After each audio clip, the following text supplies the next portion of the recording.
परिवारी के साथ नहीं रहता है।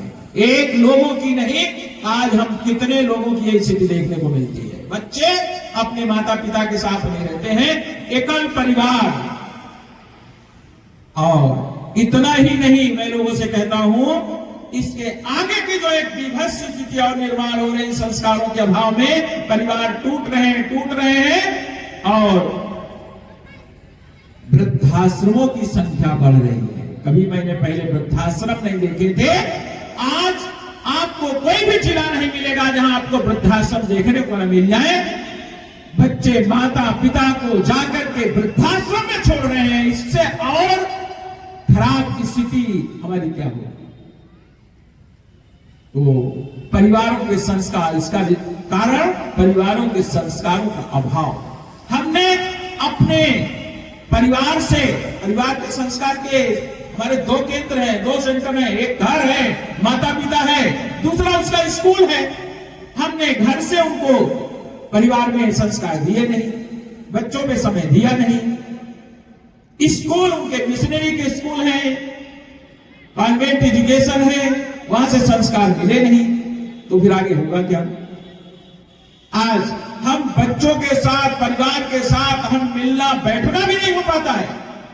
घर में रहते हैं, बच्चों के साथ बैठते नहीं, बात नहीं करते, बैठते भी हैं तो सब बिजी हैं मोबाइल में बिजी हैं। मैं लोगों से कहता हूं, घर में हमें बैठना ही चाहिए 24 घंटे में एक बार। इसके लिए मैं बोलता हूं, घर में परिवार की बात परिवार के साथ मोबाइल बंद करके कम से कम 24 घंटे में 45 मिनट 1 घंटा परिवार के साथ बैठो और उस समय देश दुनिया की बातों को छोड़कर केवल और केवल अपने घर परिवार की बात करो, अपने पूर्वजों की बात करो, अपने रिलेशन के लोगों की बात करो, बच्चों को जानकारी दो। आज समय नहीं इसके लिए, इसके कारण ये स्थिति निर्माण हो रही है। आज बच्चों से पूछो, छोटे बच्चे से आपके पिता का नाम तो बताता है, बाबा का नाम अनेक बच्चे पता ही नहीं रहता है। और उससे पूछो आपके बाबा के पिताजी का क्या नाम था, तो लगभग बच्चे उनको पता नहीं रहता है मेरे बाबा के पिता का नाम क्या है। क्यों? हमने कभी बैठ के बच्चों के सामने अपने पूर्वजों की चर्चा ही नहीं की। कैसे उनको पता चलेगा उनके नाना कौन है, उनके मामा कौन है, रिलेशन में कौन कौन लोग हैं? बैठ के चर्चा नहीं करते। 50 लोगों के परिवार एक साथ रहते थे। ये स्थिति भारत में क्यों निर्माण हो रही?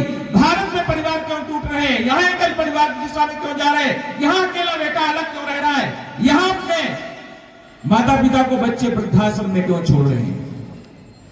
एक संकट है, इस पर काम करने की आवश्यकता है। ध्यान देना पड़ेगा, घर से माता पिता को ध्यान देने पड़ेगा। हमारा बेटा पढ़ता कहाँ है, वहां कैसा वातावरण उस स्कूल का कैसा है। मुझसे अनेक लोग मिशनरी स्कूल उनके उसमें अपने बच्चों के एडमिशन के लिए कई बार आते हैं। मैं उनसे समझाता हूं, मैं आपके बच्चे का एडमिशन के लिए मना नहीं कर रहा हूं, लेकिन जहां आप मिशनरी के स्कूल में अपने बच्चे का एडमिशन कराना चाहते हो तो संस्कारों पे विशेष ध्यान स्वयं आपको घर में देना पड़ेगा, नहीं तो वहां तो संस्कार आपको मिलने वाले नहीं। का इंतजार कर रहे हैं मेरे आश्रम में आएंगे, लेकिन प्रभु राम उनके आश्रम में न जाकर के सबरी के आश्रम में जाते हैं, वहां झूठे बेर खाते हैं। और आज के शब्दों में हम कह सकते हैं कि वह जटायु राज और गीध वह अस्पृश्य रहा होगा। ऐसे गीध राज जटायु के भी कहते हैं प्राण प्रभु राम की गोदी में निकलते हैं, कोई भी भेद नहीं। और किसी कवि ने लिखा है, नरोए वन गवन में सिर पिता की वेदनाओं पर उठाकर गीध को निज गोद में आंसू बहाते हैं। ऐसा प्रभु राम का जीवन है। हम सामान्य लोग और लोगों से विभेद करते हैं, लोगों से दूरियां बना के रखते हैं, मन में और जाति के आधार पे ईर्ष्या भाव रखते हैं। परम पूज्य संचालक हरि मोहन भागवत जी का कहना रहता है, तीन चीजें अपने यहाँ देखो, जल का स्रोत सबके लिए कॉमन है कि नहीं है, शमशान सबके लिए कॉमन है कि नहीं है, हमारे यहाँ मंदिरों में सबका प्रवेश है कि नहीं है। वैसे तो कहीं भी भेद बाहर ज्यादा देखने को नहीं मिलता है, होटल में कोई नहीं पूछता है, शहर में कोई नहीं पूछता है, रास्ते में चलते हुए, गाड़ी में, ट्रेन में, बस में नहीं कोई पूछता है हमको क्यों छू लिया, हम अपवित्र हो गए। भेद है वो दूर होना चाहिए। कहा है, जात पात पूछे नहीं कोई, हरि को भजे सो हरि को। ये विभेद समाज से दूर होना चाहिए। ऐसा है सामाजिक समरसता संगठन ने विषय लिया है। तीसरा विषय लिया है पर्यावरण संरक्षण। इसमें तीन बातें हैं। पहला, वृक्षारोपण।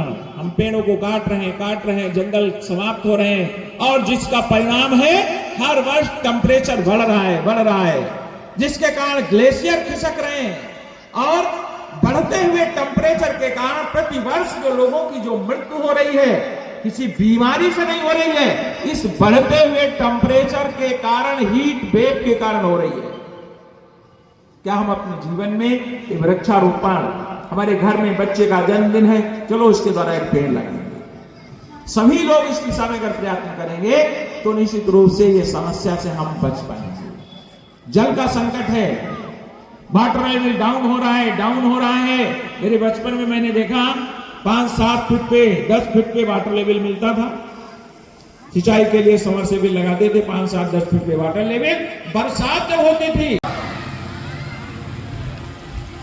बहुत बहुत धन्यवाद भाई साहब। अब हमारे बीच में अपने रामदत्त पराशर जी हैं, मैं उनसे भी आग्रह करूंगा कि कुछ देर के लिए आकर अपना आशीर्वचन हम सबको दें। भाई साहब, महामाया दत्त जी साहब।